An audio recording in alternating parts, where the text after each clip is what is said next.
अभी अतिक्रमण के आरोपों में घिरी रहने वाली ये पालिका अब ऐसे अजीबोगरीब मामले को लेकर सवालों के घेरे में है, जहां बिना जमीन के ही करोड़ों के प्रोजेक्ट कागजों पर दौड़ रहे हैं। देखिए रिपोर्ट।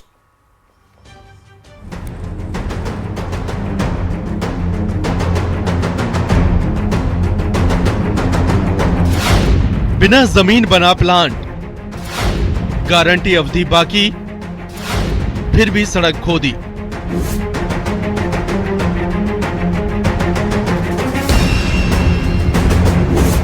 जरा सोचिए, आपके इलाके में सड़क प्रस्तावित हो, निर्माण के आदेश भी जारी हो जाएं, निर्माण के लिए बजट भी मिल जाए, लेकिन सड़क बनाने की जगह ही ना हो। तो शायद आपको यकीन ना हो, लेकिन चित्तौड़गढ़ जिले में ऐसा हुआ है। यहाँ निर्माण जमीन पर नहीं, कागजों में होता है।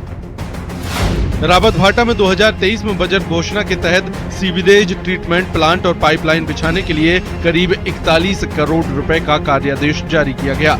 कार्य पूरा होने की अवधि 2025 थी, लेकिन 3 साल बीतने के बाद भी नगर पालिका के पास प्लांट लगाने के लिए प्रस्तावित जमीन तक नहीं है।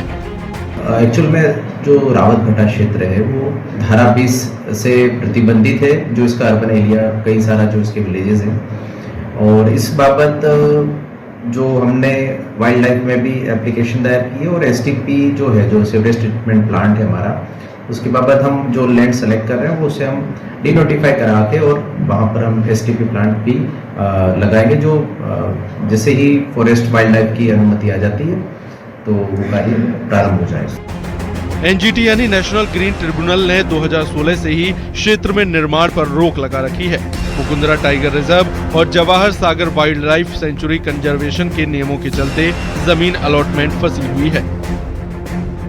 लेकिन सुधाकारा, इंफ्राटेक, जेवी पार्टनर, मेवरिक जैसी फर्म को कार्यादेश जारी कर भुगतान कर दिया गया।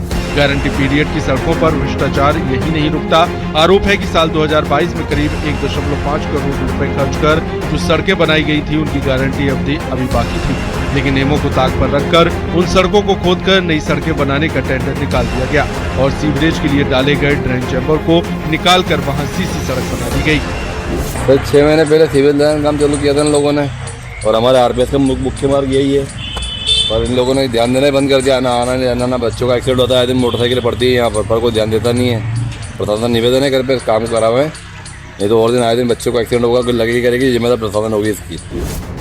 कांग्रेस नगर अध्यक्ष शंकर बुनकर ने प्रशासन पर गंभीर आरोप लगाते हुए कहा कि जो वर्तमान में एसटीपी प्लांट और लाइन बिछाने का कार्य हो रहा है, वो पूरी तरह धांधली है। इसका जो ट्रीटमेंट प्लांट लगेगा वो कहाँ लगेगा? जनता इन विषयों पर खुद चिंतन करेगी, कहाँ लगेगा। कुछ एनजीटी के सुनने में आया कि एनजीटी के इलाके में ये लगेगा। अगर एनजीटी के इलाके में लगेगा तो एनजीटी के तो वैसे भी यहाँ के बहुत सारे ग्रामीण क्षेत्र के जो लोग, ग्रामीण क्षेत्र के इलाके जो हैं जी, उनको विस्थापित होना पड़ रहा है एनजीटी के कारण जी। तो ऐसे में एनजीटी क्या इन सीवरेज प्लांट, ट्रीटमेंट प्लांट को अपने इलाके में लगने देगा? और अगर ट्रीटमेंट प्लांट इस बैरियर से ऊपर के इलाके में लगता है तो नीचे का जो सीवरेज है वो ऊपर तक कैसे जाएगा? रावतभाटा नगर पालिका में विकास के नाम पर बिछाया गया सीवरेज फिलहाल विवादों की दलदल में फंसता नजर आ रहा है। बिना जमीन के प्लांट और गारंटी वाली सड़कों पर चलता बुलडोजर कई अनसुलझे सवाल छोड़ गया है, जिसके जवाब जांच के बाद ही मिल पाएंगे। चित्तौड़गढ़ से पीयूष मुंदड़ा की रिपोर्ट।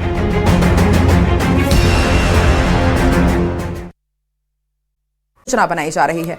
संगठन की समीक्षा बैठक में पदाधिकारियों के कार्यों का बंटवारा कर उन्हें नए टास्क दिए गए हैं। इसके अलावा राधा मोहन अग्रवाल ने वसुंधरा राजे के बयान को संगठन के हित में बताते हुए उन्हें एक अनुभवी और लोकप्रिय नेता बताया। तो वहीं अशोक गहलोत के इंतजार शास्त्र पर पलटवार करते हुए उन्होंने इसे कांग्रेस की आंतरिक खींचतान और आपसी लड़ाई का परिणाम बताया।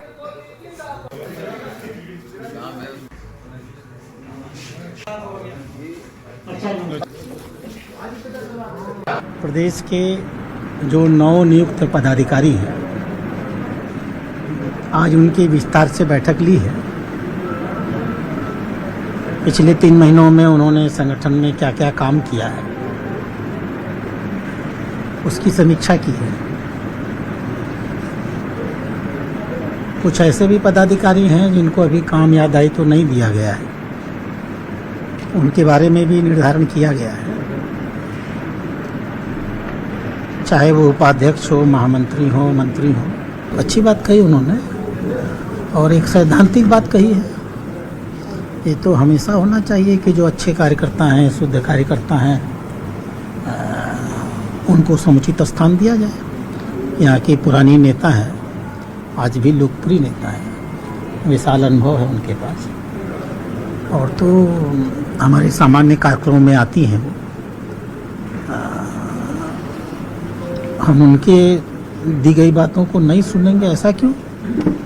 और अच्छी बातें हैं तो तब तो उसको सुनना भी है, लागू भी करना है, उसमें कोई ऐसी बहुत बड़ी बात नहीं देखता हूँ मैंने तो जो उनका टीवी पर बयान देखा है, आप ही लोगों ने दिखाया है, तो वो तो पूरी तरह सकारात्मक बयान है और संगठन के हित में दिया गया बयान है। वो एक्चुअली वो हमको रिलीज नहीं कर रहे हैं, वो अपने दूसरे नेता के बरबक्स अपने को बड़ा नेता साबित करने की कोशिश कर रहे हैं। करने दीजिए, ये उनकी आंतरिक लड़ाई है। किसी न किसी को तो कंधे पर रख के मारेंगे, तो हमारे कंधे पर रख के मार लेते हैं, कुछ दिन बाद दूसरे नेता मार लेंगे, तो उनकी लड़ाइयों में हम लोग क्यों पड़े? वो आपस में लड़ रहे हैं, इसको देखने की कोशिश करिए। उनकी बंदूकें चलती हमारी ओर होंगी, लेकिन निशाना कोई और होता है। वो हमारे ऊपर भी आक्रमण करते हैं तो वास्तव में आक्रमण अपने संगठन के अंदर किसी के ऊपर करते हैं। और अब बात किसानों की परेशानी की। बारां और कोटा जिले में किसान एक बार फिर सिस्टम की लापरवाही से परेशान नजर आए। बारां में जहां तुलाई नहीं होने से नाराज किसानों ने मंडी गेट पर ताला जड़ दिया, तो वहीं कोटा के रामगंज मंडी में धनिया मंडी के बाहर किसानों का गुस्सा फूट पड़ा। देखिए रिपोर्ट।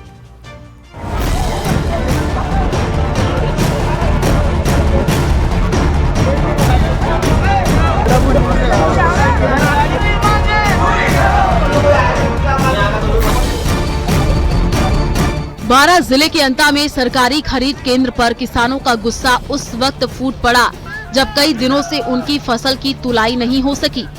आक्रोशित किसानों ने कृषि उपज मंडी के मुख्य गेट पर ताला जड़ दिया और विरोध प्रदर्शन शुरू कर दिया। किसानों का आरोप है कि पहले बारदाने की कमी के चलते तुलाई बंद रही और जब बारदाना आया तो पुराने टोकन के कारण बिलिंग सिस्टम ही ठप हो गया। नतीजा 12 दिनों से किसानों की फसल मंडी में पड़ी है, लेकिन तुलाई नहीं हो रही। खुले आसमान के नीचे पड़ी फसल को लेकर किसान परेशान है। बदलते मौसम और बारिश की आशंका ने उनकी चिंता और भी ज्यादा बढ़ा दी है। किसानों को दिन रात अपनी फसल की रखवाली करनी पड़ रही है। 24 से लेकर 28 तक पहले मैसेज दे चुका है, अब किसानों के मैसेज बंद कर दिए कि बिल नहीं बन रहे, और 30 से 3 तक स्लॉट दिए किसानों को। पुराने नए जो किसानों ने गेहूं पटक दिए, 12 दिन से मौसम की मार भी झेल रहे हैं, गेहूं पड़े हैं, अभी तक गेहूं नहीं तुले, और रजिस्ट्रेशन क्रमांक से गेहूं का मतलब स्लॉट उसको मैसेज दे रहे हैं। तो अब जो 30 से 3 में स्लॉट दिया, तो स्लॉट क्यों दिया? स्लॉट नहीं दिया, नहीं देना था तो फिर किसान गेहूं नहीं पटकेगा बेचारा। वहीं कोटा ग्रामीण की रामगंज मंडी में भी किसानों का गुस्सा देखने को मिला। धनिया मंडी को बिना सूचना बंद किए जाने से नाराज किसानों ने मंडी गेट बंद कर दिया और जम करके नारेबाजी की। किसानों का कहना है कि बिना सूचना मंडी बंद होने से उन्हें भारी नुकसान उठाना पड़ रहा है। बारिश की आशंका के बीच उनका माल खुले में पड़ा है और नीलामी नहीं हो पा रही। ये सूचना कर देंगे तो मंडी में कल माल नहीं लाएंगे। आज जो मंडी माल लगे है, माल किस कारण से गेट लगा रखा है? ये मंडी बंद नहीं कर दी, मंडी बंद कर दी। इनको आप लोगों को सूचना नहीं दी? किन्होंने की मंडी बंदी? मंडी ने की। मौके पर पहुंची पुलिस ने किसानों को समझाने की कोशिश की, लेकिन किसान अपनी मांगों पर अड़े हुए हैं। किसानों का कहना है कि जब तक उनकी फसल की तुलाई और नीलामी नहीं होती, उनका विरोध जारी रहेगा। अब देखना होगा कि प्रशासन कब तक उनकी समस्याओं का समाधान करता है। न्यूज़ 18 के लिए बारां से विपिन के साथ कोटा से ओम प्रकाश की रिपोर्ट।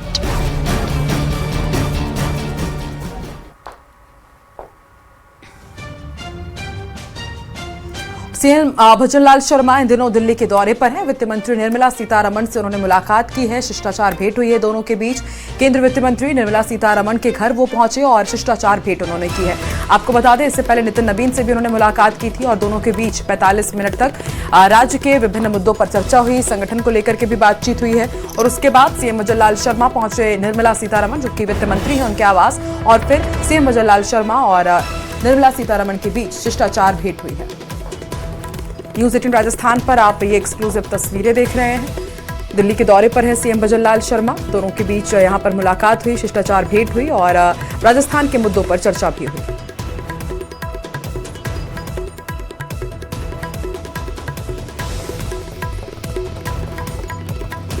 तो न्यूज 18 राजस्थान पर आप ये एक्सक्लूसिव तस्वीरें देख रहे हैं। आज सीएम भजनलाल शर्मा दिल्ली के दौरे पर है। नितिन नवीन से उन्होंने मुलाकात की और उसके बाद वो सीधे पहुंचे वित्त मंत्री निर्मला सीतारमण के आवास पर। वहां पर दोनों के बीच शिष्टाचार भेंट हुई और उसके साथ ही राजस्थान से जुड़े हुए अलग अलग मुद्दों पर चर्चा हुई है। मुलाकात की तस्वीर भी सामने आई है, सोशल मीडिया साइट पर इसे शेयर किया गया है। सीएम भजनलाल शर्मा ने शिष्टाचार भेंट की।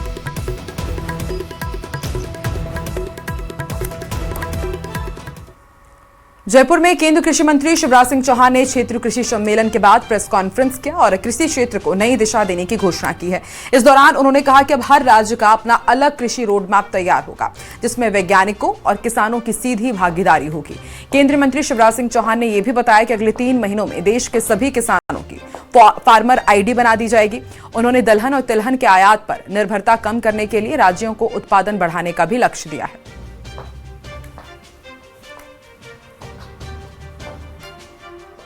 उपलब्ध संसाधनों के आधार पर हर एक राज्य का एक अलग कृषि रोड मैप बनाया जाएगा और कृषि का रोड मैप बनाने के लिए भारत सरकार के अधिकारी, वैज्ञानिक, कृषि विशेषज्ञ और राज्य सरकार के कृषि मंत्री, उनकी पूरी टीम, एग्रीकल्चर यूनिवर्सिटीज, कृषि विज्ञान केंद्रीय सम्मिलित रहेंगे।